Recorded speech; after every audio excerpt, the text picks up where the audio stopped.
लेकिन यहाँ चौंकाने वाली घटना अपहरण नहीं बल्कि वो जगह थी जहाँ उस बिजनेसमैन को किडनैप करके ले जाया जाता है। ये सब होता है यूपी सरकार के एक जेल में पुलिस प्रशासन के ठीक सामने, और वो भी तब जबकि प्रदेश में मार्च 2017 से ही अच्छे दिनों के डबल इंजन की सरकार आ चुकी थी। आखिर कौन था वो माफिया डॉन जिसके इलाके में जाने से पुलिस भी डरती थी, और फिर एक दिन उसकी हत्या का इल्जाम भी अतीक अहमद के सर आया। लेकिन उसी रात कई घंटों तक पुलिस स्टेशन गोलियों और बम की आवाज से गूंजते रहे, और नतीजे आए तो इन नतीजों ने राजनीति और माफिया दोनों के समीकरण को 360 डिग्री बदल कर रख दिया। इलाहाबाद ने जहां एक सांप का साम्राज्य हमेशा के लिए खत्म किया, तो वहीं दूसरी तरफ एक दूसरे लेकिन पहले से ज्यादा जहरीले सांप को गले में डाल लिया था। आज तक अतीक के ऊपर 100 से भी ज्यादा केस रजिस्टर्ड हो चुके थे, लेकिन किसी भी केस में उसे कभी भी गिल्टी साबित नहीं किया जा सका, सिवाय एक केस के, वो भी अतीक की मौत से 19 दिन पहले साबित किया जा सका। कहा तो यहाँ तक जाता है कि पुलिस वाले उसे हथकड़ी पहनाने से पहले डर के मारे अपनी नेम प्लेट तक उतार लेते थे ताकि उनका नाम अतीक को पता न चल सके। 2007 विधानसभा चुनाव में मायावती की सत्ता पर वापसी के साथ ही अतीक और उसके काले साम्राज्य की उल्टी गिनती शुरू हो जाती है। हालात बदतर होते देख राज्यपाल मोतीलाल वोरा और बीजेपी के नेताओं के दखल के बाद पुलिस मायावती को वहां से सुरक्षित निकालने में कामयाब हो पाई। राजूपाल को उनके दोस्त सादिक की पत्नी रुखसाना मिली, जो स्कूटी का पेट्रोल खत्म होने की वजह से रास्ते में खड़ी थी। उन्होंने दोस्त की पत्नी को अगली सीट पर बैठा लिया, और यही वो टर्निंग पॉइंट आता है जिसके 19 साल बाद होने वाले खूनी खेल की पटकथा भी लिख दी जाती है। जब 2012 विधानसभा चुनाव लड़ने के लिए अतीक ने इलाहाबाद हाई कोर्ट में जमानत याचिका दाखिल की, तो एक एक कर 10 जजों ने सुनवाई करने से ही अपने हाथ पीछे खींच लिए और मुख्यमंत्री बनते हैं योगी आदित्यनाथ। एक कहावत है कि जब बुरा वक्त आता है तो ऊंट पर बैठे आदमी को भी पिल्ला काट लेता है। कुछ ऐसा ही हाल इस चुनाव में अतीक अहमद का होता है। साल था 2018, दिन बुधवार और तारीख थी 26 दिसंबर। जगह थी यूपी के लखनऊ राजधानी का गोमती नगर एरिया, और यहाँ के एक पोश इलाके में ऑफिस था एक रियल एस्टेट कारोबारी का। दिन का कामकाज अभी चल ही रहा था कि कुछ गुंडे उस ऑफिस में कदम रखते हैं और उस बिजनेसमैन को दिन दहाड़े किडनैप कर उसी की सफेद इनोवा कार में बैठाकर ले जाते हैं। और ये गाड़ी रुकती है लखनऊ से 350 किलोमीटर दूर देवरिया नाम की एक जगह पर। हालांकि यूपी जैसी जगह पर दिन दहाड़े किसी का अपहरण हो जाना कोई चौंकने चौंकानी जैसी घटना नहीं है, लेकिन यहाँ चौंकाने वाली घटना अपहरण नहीं बल्कि वो जगह थी जहां उस बिजनेसमैन को किडनैप करके ले जाया जाता है। और वो जगह कोई गली मोहल्ला नहीं बल्कि देवरिया जेल की एक कोठरी थी, और अपहरण करने वाले कोई पुलिस वाले नहीं बल्कि सचमुच के गुंडे ही थे। और इस जेल में बैठा था सर पर गमछा लपेटे हरी भरकिम शरीर का एक माफिया डॉन, जिसके इशारे पर बिजनेसमैन को यहाँ उठाकर लाया गया था। जेल में आते ही पहले इस कारोबारी के हाथ पैर बांधकर मुंह में कपड़ा ठूस दिया जाता है, और फिर रात भर बड़ी बेदर्दी से इस कारोबारी को जी भर पीटा जाता है। काफी पीटने के बाद इस कारोबारी से कई सादे कागजों पर जबरदस्ती दस्तखत करवाए जाते हैं, और जिन पेपर पर साइन लिए जाते हैं उनमें शामिल थे उसकी सभी कंपनियों से रिजाइन करने के लिए रिजाइन लेटर, उसकी कोरी चेकबुक और 45 करोड़ से भी ज्यादा की प्रॉपर्टी। ये सब होता है यूपी सरकार के एक जेल में पुलिस प्रशासन के ठीक सामने, और वो भी तब जबकि प्रदेश में मार्च 2017 से ही अच्छे दिनों के डबल इंजन की सरकार आ चुकी थी और मुख्यमंत्री थे योगी आदित्यनाथ। लेकिन बात यही खत्म नहीं होती। बिजनेसमैन को फिर से पीटा जाता है और बकायदा वीडियो रील बनाकर सोशल मीडिया में वायरल भी कर दी जाती है, ताकि लोगों को उस दुर्दांत माफिया डॉन की ताकत का अंदाजा हो सके और लोगों के दिलों में उसके नाम की दहशत बनी रहे। बिजनेसमैन की सफेद रंग की इनोवा क्रिस्टा कार छीनकर सुबह बिजनेसमैन को यह कहकर छोड़ दिया जाता है कि तुम्हें जिंदा सिर्फ इसलिए छोड़ा जा रहा है क्योंकि तुम जेल के अंदर हो, बाहर होते तो अभी तक गर्दन अलग कर दी जाती। जिस बिजनेसमैन को लखनऊ से 350 किलोमीटर दूर देवरिया जेल में लाकर पीटा गया, उस बिजनेसमैन का नाम था मोहित जायसवाल। गया तो मैं बिल्कुल हनन में था, मुझे मालूम ही नहीं मेरे साथ क्या हो रहा है। क्या हुआ आपके साथ? क्या आपको देवरिया जेल लेके जाया गया और जेल के अंदर ले जाकर के आपकी पिटाई की गई? ले जाके मुझे डंडों से मारा गया। 15-20 आदमियों ने पकड़ के मुझे डंडों से मारा, मेरे पैर बांध दिए गए, उनसे मेरी उंगलियां तोड़ दी गई, मेरे हाथ, मुझे बहुत मारा गया। और अपहरण रंगदारी का साम्राज्य जेल से ही चला रहे उस भारी भरकम माफिया डॉन का नाम था अतीक अहमद। इधर वक्त एक बार फिर से करवट लेता है और इस घटना के 4.5 साल बाद 15 अप्रैल 2023 की रात तकरीबन 10:30 बजे प्रयागराज पुलिस जब अतीक अहमद और उसके भाई अशरफ को मेडिकल के लिए केल्विन हॉस्पिटल ले जा रही होती है, तो अतीक का इंटरव्यू लेने आई मीडिया की टीम में शामिल 3 गुंडों द्वारा 5 बार के विधायक और 1 बार सांसद रहे माफिया डॉन अतीक अहमद और उसके भाई की सबके सामने गोली मारकर हत्या कर दी जाती है। जबकि इसके कुछ दिन पहले ही यूपी पुलिस अतीक अहमद के 2 बेटों का एनकाउंटर भी कर चुकी थी। आखिर 2018 से 2023 के बीच 4.5 सालों में ऐसा भी क्या हुआ कि पूरे उत्तर प्रदेश में जिसकी तूती बोला करती थी उसके परिवार सहित उसका पूरा साम्राज्य ही खत्म हो गया। आखिर क्या थी यूपी के तब की मुख्यमंत्री मायावती और अतीक अहमद की दुश्मनी की वजह? क्या वजह थी कि एक एमएलए और एक बाहुबली डॉन की हत्या समेत 100 से ज्यादा क्रिमिनल केस होने के बावजूद अतीक का साम्राज्य न सिर्फ फलता फूलता रहा बल्कि वो 5 बार विधायक और 1 बार सांसद भी बना? आखिर कौन था वो माफिया डॉन जिसके इलाके में जाने से पुलिस भी डरती थी और फिर एक दिन उसकी हत्या का इल्जाम भी अतीक अहमद के सर आया? और 19 साल पहले ऐसा भी क्या हुआ था जिसकी कीमत अतीक अहमद को अपने भाई और बच्चों की जान सहित पूरा साम्राज्य गंवाकर चुकानी पड़ी? इन सभी सवालों के जवाब खोजने की कोशिश करेंगे आज के इस वीडियो में।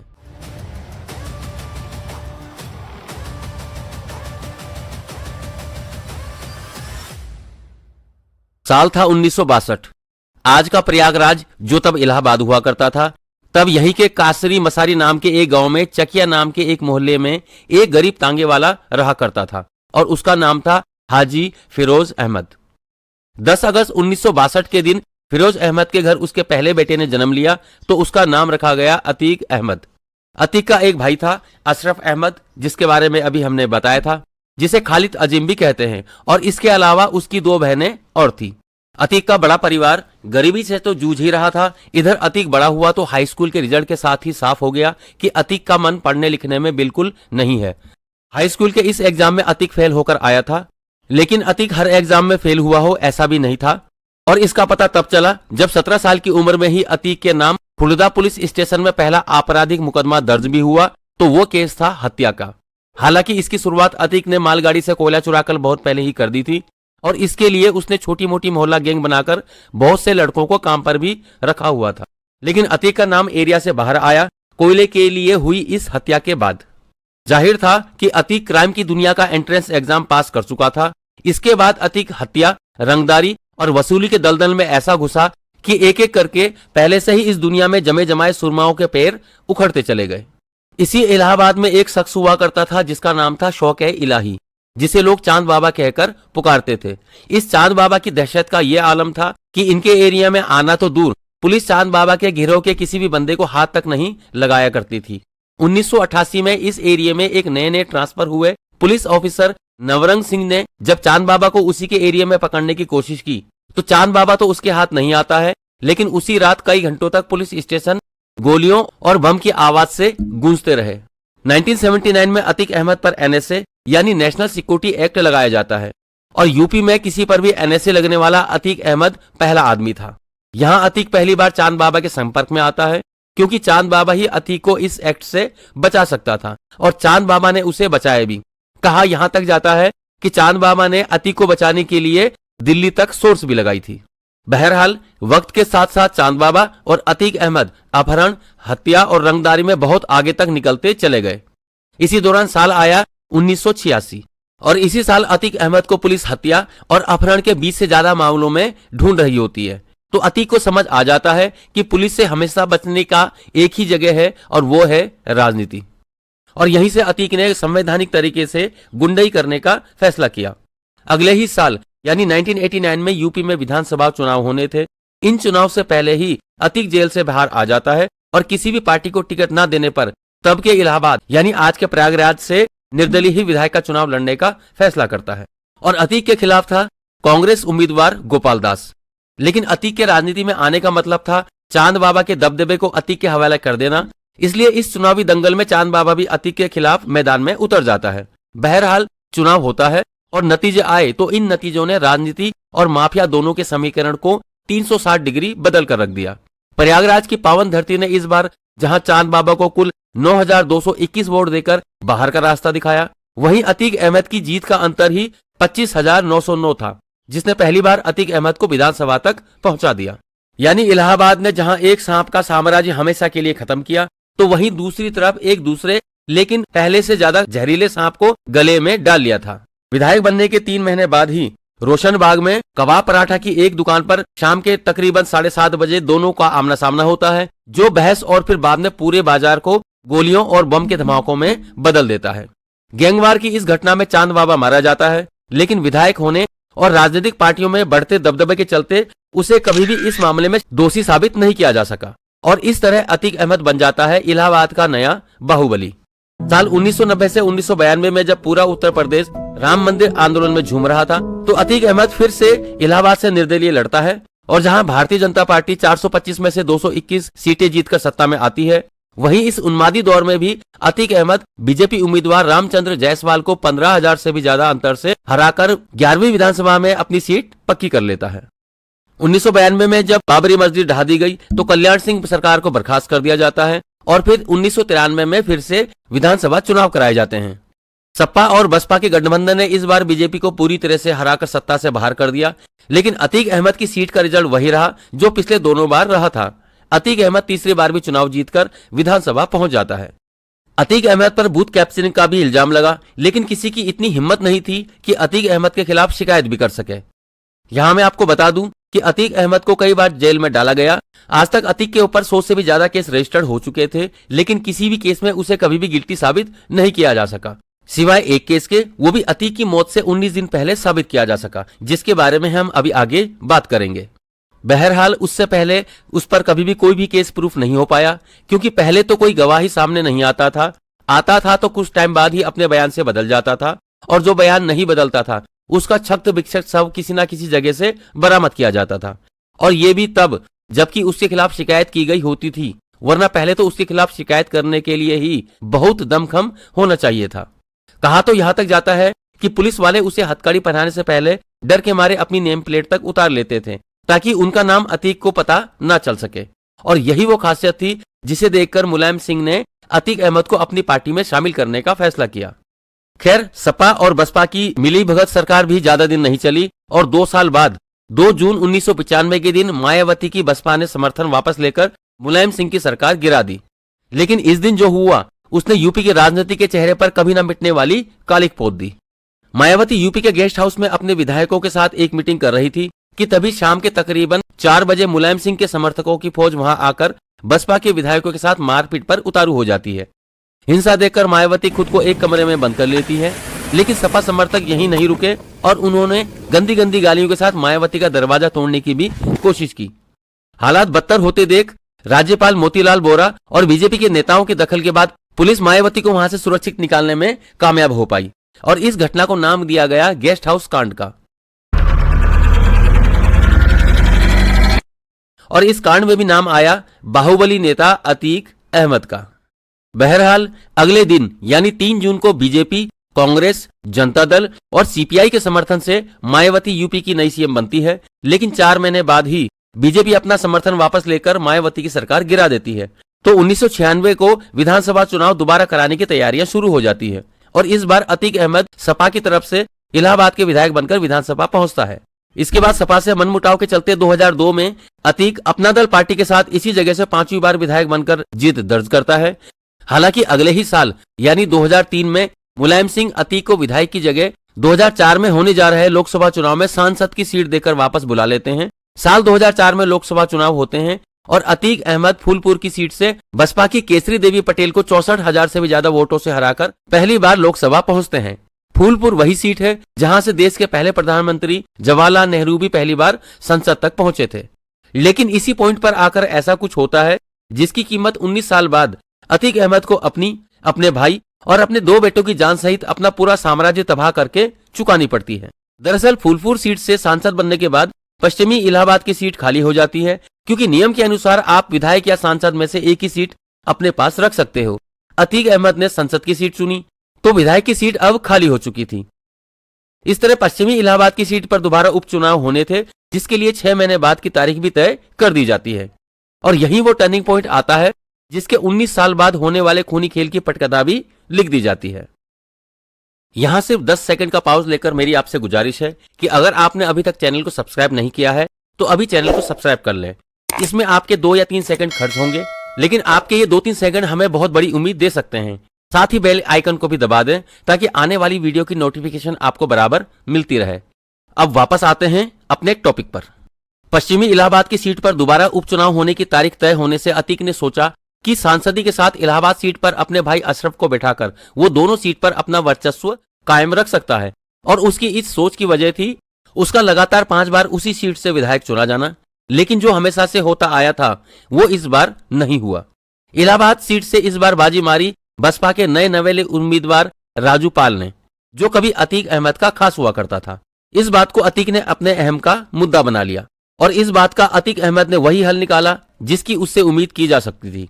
1989 में चांद बाबा की हत्या, 2002 में नक्सन की हत्या और साल 2004 में मुरली मनोहर जोशी के करीबी कहे जाने वाले बीजेपी नेता अशरफ की हत्या में नाम आने वाले अतीक अहमद से इसी हल को निकालने की उम्मीद की जा सकती थी, जो कि उसने निकाला भी, राजू पाल की हत्या।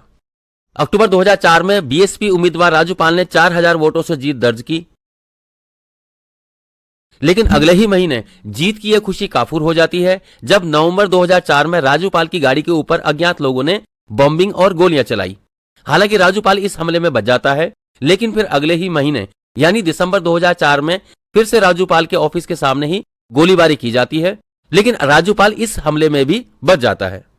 इधर नया साल आता है और उधर राजू पाल की शादी पूजा पाल से होती है, लेकिन शादी की यह खुशी भी पाल दंपति के पास ज्यादा दिनों तक नहीं टिकती है और शादी के 9 दिन बाद ही 25 जनवरी को दिन में तकरीबन 3 बजे के आसपास राजू पाल 2 कारों के काफिले के साथ एसआरएन हॉस्पिटल से अपने गांव नीवा अगले दिन गणतंत्र मनाने जा रहे थे। रास्ते में राजू पाल को उनके दोस्त सादिक की पत्नी रुखसाना मिली, जो स्कूटी का पेट्रोल खत्म होने की वजह से रास्ते में खड़ी थी। उन्होंने दोस्त की पत्नी को अगली सीट पर बैठा लिया। राजू पाल खुद क्वालिस गाड़ी चला रहे थे और पिछली सीट पर संदीप यादव और देवीलाल बैठे हुए थे। पीछे चल रही स्कॉर्पियो में एडवोकेट उमेश पाल के साथ 3 लोग और बैठे हुए थे। इस एडवोकेट उमेश पाल को याद रखिएगा, क्योंकि यही वो शख्स है जिसकी वजह से 9 साल बाद 2023 में अतीक के साम्राज्य में ताबूत की आखिरी कील ठोकी जानी है।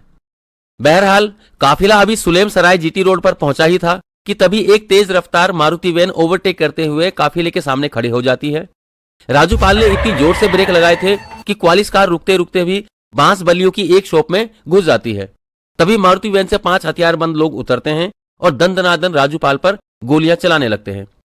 राजू पाल को कई गोलियां लगती है और गोलियां चलाने वाले फरार हो जाते हैं।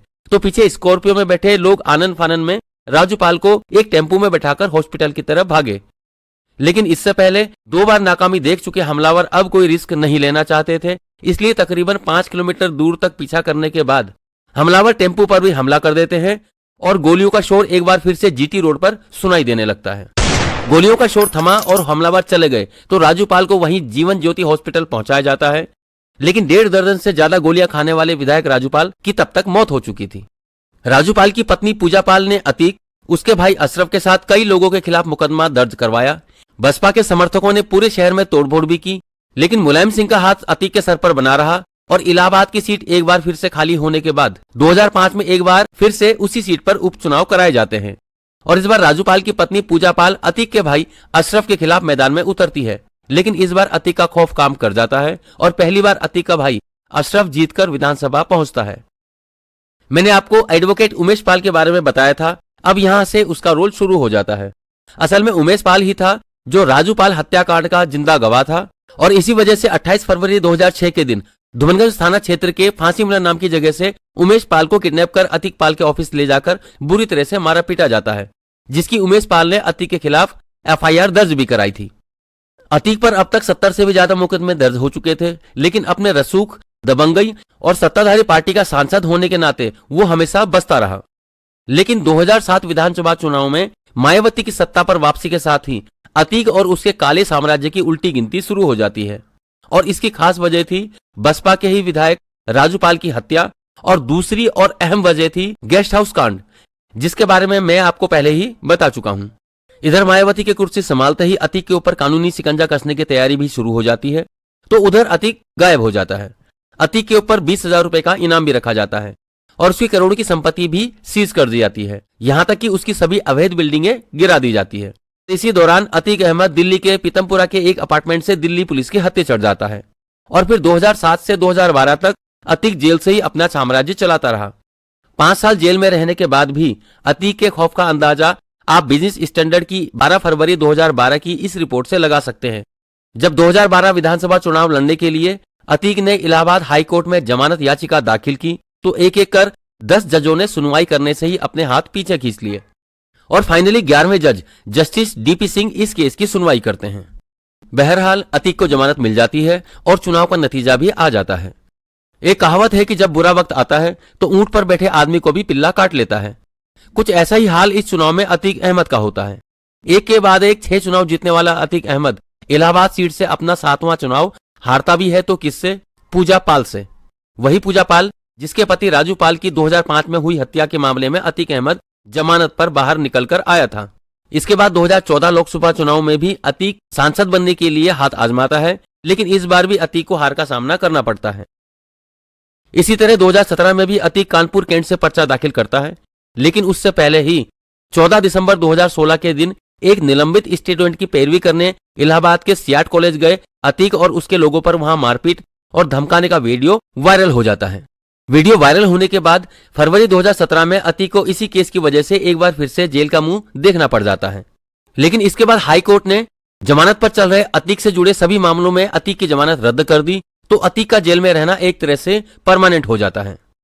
2017 में यूपी की सत्ता एक बार फिर से रंग दिखाती है और सालों से सत्ता से दूर भारतीय जनता पार्टी इस बार हिंदुत्वी मुद्दा लेकर सत्ता का स्वाद चखती है और मुख्यमंत्री बनते हैं योगी आदित्यनाथ और डिप्टी सीएम बनाया जाता है केशव प्रसाद मौर्य को, जो इससे पहले फूलपुर सीट से सांसद थे और इस पद के लिए फूलपुर से केशव प्रसाद मौर्य को अपनी सीट छोड़नी पड़ती है, जहां एक बार फिर से उपचुनाव कराए जाते हैं और अतीक अहमद एक बार फिर से अपनी किस्मत का सिक्का आजमाने मैदान में उतर जाता है।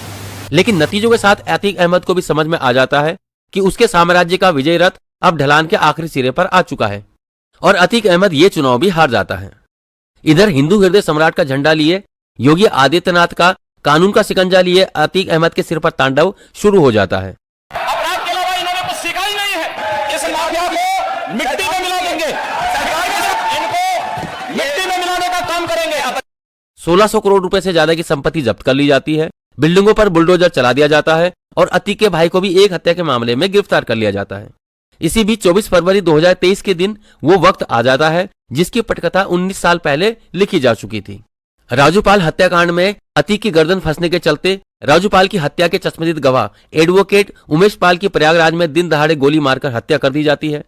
इस घटना में उमेश पाल के साथ उनके 2 सुरक्षा गार्डों की भी गोली लगने से मौत हो जाती है, जिसने इस केस में जहां आग लगाई, वहीं इस घटना के 4 सीसीटीवी फुटेज सोशल मीडिया में वायरल होने की घटना ने इस आग में घी का काम किया। उमेश पाल की पत्नी की शिकायत पर अतीक, उसके भाई अशरफ, पत्नी साइस्ता और बेटे असद सहित कई लोगों पर मुकदमा दर्ज किया जाता है। इधर पुलिस ने सीसीटीवी के आधार पर उमेश पाल के हत्यारों की पहचान कर उनकी तलाश में जुट जाती है और इस हत्याकांड के 3 दिन बाद ही हत्यारों की कार चला रहा ड्राइवर अरबाज को नेहरू पार्क फॉरेस्ट प्रयागराज में एनकाउंटर में मार दिया जाता है और 1 हफ्ते बाद ही यानी 6 मार्च को उमेश पर पहली गोली चलाने वाले अतीक के शार्प शूटर उस्मान चौधरी को भी पुलिस एनकाउंटर में निपटा देती है। हालांकि इस मामले में उस्मान की बीबी का कहना था कि उसी दिन पुलिस उस्मान को घर से उठाकर ले गई थी और शाम तक उसके फेक एनकाउंटर में मरने की खबर भी आ जाती है। हम ना के कहा गया कि क्या कहते हैं, तुम अपने पति को आवाज दो, बुलाओ। हम बुलाए, इनकाउंटर किया है, लोग जान के किए हैं। इधर पुलिस एक एक कर उमेश पाल के हत्यारों को ढूंढ ढूंढ कर निपटा ही रही थी कि उधर अतीक अहमद को 28 मार्च साल 2006 में हुए उमेश पाल की किडनैपिंग मामले में उम्र कैद की सजा हो जाती है। इसके साथ ही 13 अप्रैल 2023 के दिन पुलिस ने उमेश पाल हत्याकांड के मुख्य आरोपी अतीक अहमद के बेटे असद और गुलाम को झांसी में एक कथित एनकाउंटर में मार गिराया।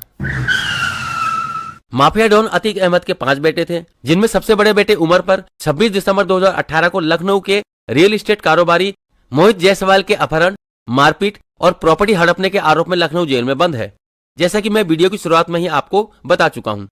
दूसरा बेटा अली नैनी सेंट्रल जेल में बंद है। तीसरे बेटे असद को पुलिस ने एनकाउंटर में मार गिराया। इनके अलावा 2 नाबालिग बेटे और भी हैं, जो कई मुकदमों के चलते अभी बाल सुधार गृह में बंद हैं और अतीक की पत्नी साइस्ता और उसके भाई अशरफ की पत्नी जैनब फरार थी और इसी तरह अतीक का पूरा परिवार ही फिलहाल जेल और काल के कारागार पर पहुंच चुका था। और इसी के साथ असद के एनकाउंटर के साथ ही ये अफवाह हवा में तैरने लगी कि यूपी सरकार किसी भी वक्त अतीक अहमद का एनकाउंटर करवा सकती है।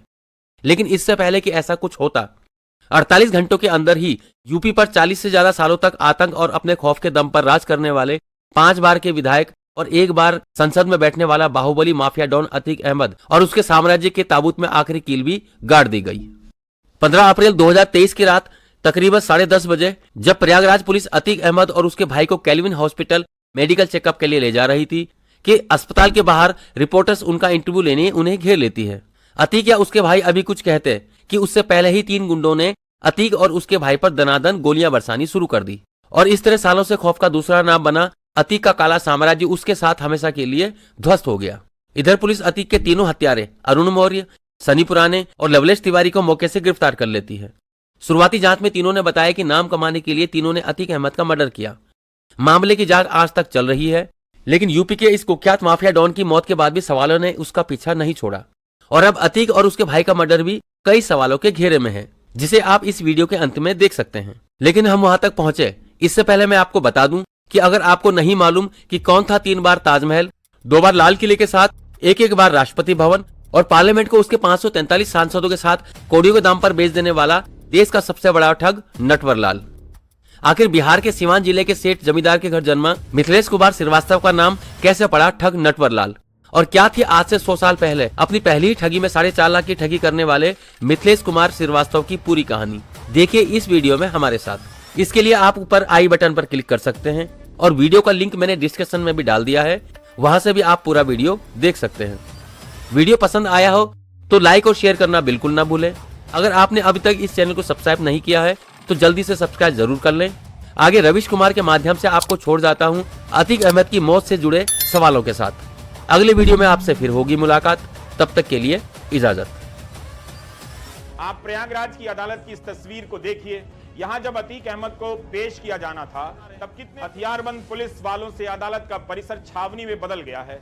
यह बताने का इतना ही मकसद है कि कोई इस तरह का माफिया इतनी पुलिस की मौजूदगी में लाया ले जाया जा रहा हो, उसके बीच में घुसकर उसे मार देने वाला केवल पहचान और पैसे के लिए यह काम कर सकता है क्या? खासकर तब जब यूपी पुलिस की 2 दिन पहले असद और गुलाम के एनकाउंटर पर चर्चा हो रही थी और तारीफ की जा रही थी। गोदी मीडिया और कई बार सरकार के मंत्री और बीजेपी के नेता और तमाम अन्य समर्थक कभी साफ साफ तो कभी इशारे में एनकाउंटर का समर्थन करते नजर आते हैं, बताते हैं कि अपराधियों में खौफ कायम हो गया है।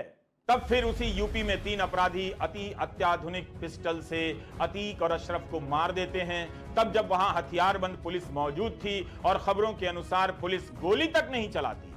यह घटना हुई है या होने दिया गया है, इस प्रश्न के साथ इस पर तो सोचिए कि इन अपराधियों के जो डिटेल आए हैं उससे तो यही लगता है कि ये तीनों बहुत मामूली किस्म के अपराधी रहे हैं। याद रखिए इनके पास जो पिस्टल है उसकी कीमत 5 से 7 लाख बताई जा रही है, जबकि ये तीनों गरीब घर के बताए जा रहे हैं। तो क्या कोई मास्टरमाइंड नहीं रहा होगा? सोचते रहिए, सोचा भी कीजिए।